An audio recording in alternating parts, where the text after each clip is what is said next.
За сайн байцгаана уу? Бүгдэнд энэ өглөө орой минь. За тэгээ умардын элтний домгийнхоо дараагийн партаар уулзаж байна.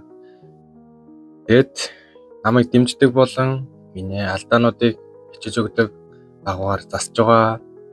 Тэгээ сабан дардаг, лайкан дардаг хүмүүстээ баярлалаа. Тэгээ найзуудтай шеэрлээд Facebook пэйжээ бас фолловдод өгөөрэй. Хэвлэл илүү олуулсан болъё. За тэгээд умардын элтний домгийнхоо дараагийн парт руу орцгоё. Яаж эхэлдэг вэ гэвэл хагас жилийн өмнө 9 агуу бүлгийн миний бүүдэн бүлгэм, бүүдэн ууланд ариун тоост байрладаг алдашгүй шоронд 9 тэнгэрийн нэг шуурганы мастер нуун гүн хиви гээд 9 тэнгэрийн нэг хоригч байдаг байгаа. Тэрэн дээр манай мантаа болон саагийн хоёр гүйж ирдэг. Саагийн удирдагчаа яагаад та энд хоригж байгаа бидэнд нэг ч удаа ингэ хэлээгүй юм бэ ингээд ямар нэг уул мөр яагаад та үлдээгүй юм бэ гэдэг. Удирдагч нь тэгснэ өөдсөн. Надад цаар сая бүлгмийг аюулд оруулах хүсэл байгаагүй. Би энэ нүгэлт амьдралаа те энэ дуусахыг хүссэн юм аа гэж тэгсэн чинь саагийн бүр амар уурлаа. Битгий юм яар би бол таньгүй бол хар сараа бүлгэм юу ч биш. Та бидний хувьд ингээд ээж их минь хүн гэ хэлдэг байгаа. 9 тэнгэрийн нэг нунун гүүхээ миний бодсон чинь та хар сар бүлгэм удирдагч байжээ гэж тэгсэн чинь тийм тодорхой байна уу гэсэн чинь 2 жил хагасын өмнө төв тэнгэрлэг нэгдлийн эсрэг өрссөн тулаанд хийдэг өдөр 9 тэнгэрийн нэг Йонжофа эхлээд та надад тусалж байсан. 2 жил хагас өнгөрчжээ. Тэр өдрөөс хойш Йонжофа хийсэн тулаанд би ялагдаж энэ газарт хоригдсон. Тэр намайг энэ дудаанаар хүлээх хүснэ үү эсвэл хуучны найзгаа алж чадаагүй юу? Тэр заавал ер нь бол энэ бүүдийг мэдж байх ёстой гэж тэгдэг. Одоод байхад төв тэнгэрлэг нэгдлээс зүгээр гарсан байна. Ашгүйдээ нэрээ миний хүүхдүүд 9 тэнгэрийн нэг Йонжофа бүлгэм нууцаар нэвтрэх хар салхины хувьд агтсан зүйл. Тэгэхээр умардын элднээс тусламж хүссэн байх юм. Чамд маш том гэмт хэрэг үйлдсэн над чи хүн ингэж чиний тусламж авах үнэхээр чүүртэй юм гэсэн чи манай мантаа. Одоо бол чиний сэтгэл хөдлөл тарж хүчээ нэмэгдүүлэх цаг гэж шууд суллангуудаа. Хэрвээ тийм бол яагаад надад 9 тэнгэрийн нэгэн талаар мэдээлэл болох шуургын мастрын планы арга барилаас хуваалцах болохгүй гэж гээл. Ер нь бол надаа ингэ юм заагаач гэж манай мантаа тэгдэг. Та 2 жил хагасын өмнө надад тусалсан болохоор би энд байна. Энэ хугацаанд их зовсон. Умардын тэнгэрлэг бүлгэнд нэгдэж бол бидний хүч бол гэж тэгдэг. Нөгөөт нь те ингээд жаахан ч болтгоо ингээд нүглээ наримжлах боломж байгаа бол би нэгдъя тэгье гэж ер нь бол нэгддэг. Тэгэл манай хэд ингээд зүгтаагаал коридороо гараад нуурдтал цус дэлцлээ. Буюу манай сүхээгийн салаамаар бүх хүмүүсийг нь зохицуулсан гэдэг гарах гарцанд бэлдээ хүлээж өгдөг байгаа. Мастра аврах хэсгийн бүх харуулуудыг идэвхгүй болголоо. Гэхдээ нэмэлт хүч эзэмдэггүй ирэх болохоор тиймээс би тэнд саад болж байгаа энтгийг цэвэрлээд явъя гэдэг. Манай мантаа сайн байна. Цус дэлцэлээ. Даргаа гэртээ 9 минут уулзцгаая. Тэгэл хоёр тишгээ салаа явдаг байгаа. Тэгэл манай хэд ингээл зүгтаагаал явж байсан чинь шууд 9 тэнгэрийн нэг дайраал ирдэг. Нөгөөх нь харангуудаа мантаа 9 тэнгэрийн нэг гэл таньдаг.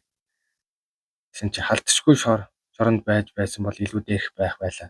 Өмнөх харьцаагаа бодоод амиа чи өөрсд байхад эцтэй өвхгийг сонгох шүү гэл. Манай шуургай мастер л үлдэг. Тэгээ шуургай мастер бусд нь гэдэг хүмүүсийн ирээдүг булааж байгаа юм байж бид ингээд яаж 9 тэнгэр гэж ингээд хэлэх юм бэ? Бидний үе өнгөрсөн. Бид нэр ингээд ирээдүйн ингээд залуучуудаа зайгаан тавьж өгөх ёстой гэж хэлээл. Тэгэл нөгөө хүнтэй маргалдаг байгаа. Манай саагийн хүртэл энэ хүнд байдалд орлоо. Одоо яах вэ гэж байдсан чинь манай мантаа бидний өдөр тултгал байсан. Зүгээр дээ тэр өдөр арай ихт ирж байгаа хэрэг. Миний туслах цаг ирлээ гэж шууд тулдах үлддэг. Манай саагийн шуурганы мастер шууд зүгтаагаал манай мантаа 9 тэнгэрийн нэгтэй тулдахаар үлддэг байгаа. Тэгээ шууд бага аваад бүх гэж байгаа хүнд царайгаа харуулъя гэж ер нь хэлдэг. Нөгөөт нь гэсэн өөх аргагүй чи байх шив. ертөнцийн даяараа чиний алга болж үхсэн талаар ярьж байна. Гэтэ би чамайг нэг өдөр ингээд гараад ирнэ гэж мэдж байсан юм. Чи эцэст нь 2 жил хагасан дараа гарч ирлээ. Умардын тэнгэрлэг бүлэм хараалт сүнсээ. Бас чи миний өгсөн зөвлөгөөд авсан бололтой. Чиний сэлмийн эрдэм замраагүй байсан. Харин одоо илүү чанартай, илүү хүчрхэг болсон байна. Магтдаг байгаа манай мантаа. Тэгэл шууд хоорондоо тулалдаж эхэлдэг. Хүчрхэг дайралтуудыг хоорондоо илгээгээл. Манай мантаа шууд дээрс нь хүчрэг дайралт хийгээл дайрсан боловч нөгөөдг нь хаадаг. Тэнгүүд нь манай мантаа шууд ки энерги ашиглаад агаар дээр илдээн байх хооронд бүслэгээр нь тэрвэрээ шууд газар савдаг байгаа. Нөгөөт нь те элчин яаж ийм арга ашигладаг билээ. Ямар ч суурьгүй холимог арга шиг байна. Тэгэл гайхаж явах хоорондоо шууд агаар дээр бас илтээ аваад дээрс нь ингээл шууд зоох гэсэн чинь нөгөөт нь ки энерги ашиглаад элтнүүдээр сүлбэж алхахаар хичээдэг. Мантхаа маань тэрнээс нь бултаал дараагийн хүчрэг дайралтуудыг хоорондоо илгээгээл эхэлдэг. Тэгэл нөгөөт нь хүчрэг дайралт хийгээл манай мантхагийн толгойг зүслээд гэсэн чинь манай мантха бултаж чадсан байдаг. Зөрүүлээ шууд ингээл хүчтэй дайралт хийгээл толгойг болох шахлаа тэр үнэхээр ингээд ташаан толгой нь хугарсан мөртлөө гинтийн дайралт хийхдээ ингээд хэвэндээ байна. Үнэхээр л 9 тэнгэрийн нэг ингээд Ёжовон нэр хүнд худлаа биш болтой. Түүнээс төсөөлмөрөөгүй арга миний ташаа гимтээсэн. Ингэж хэлмээргүй байгаа ч цаг хугацаач хурдан юм да. Энийг удаан сайн сунжруулах болохгүй аль болох ганц дайралтаар дуусгах хэрэгтэй. Манай мантхаа бас дайрч удаг. Тэгэл хоорондоо хүчрэг дайралт хийгээл туйлын номын элтний арга барил гэл арга бэлэг загас гарч ирэл манай мантхаа дээр ашиглагддаг. Хүчрэг дайралт болоо манай мантхаа цус алддаг байгаа тэр арга. Тэгэл нөгөө төнөөс нь бултаал яаж хийгээл хараал дараагийн дайралтуудаа хүчрэг дайралтуудаа хоорондоо илгээгээл манай мантхаа ингээл мөрийн зүс чаддаг. Нөгөөт нь тэрийг харангуйтаа шууд үүдэн хөлийн арга барил гизрүүн жигээл хойш нь хүчтэй шиддэг.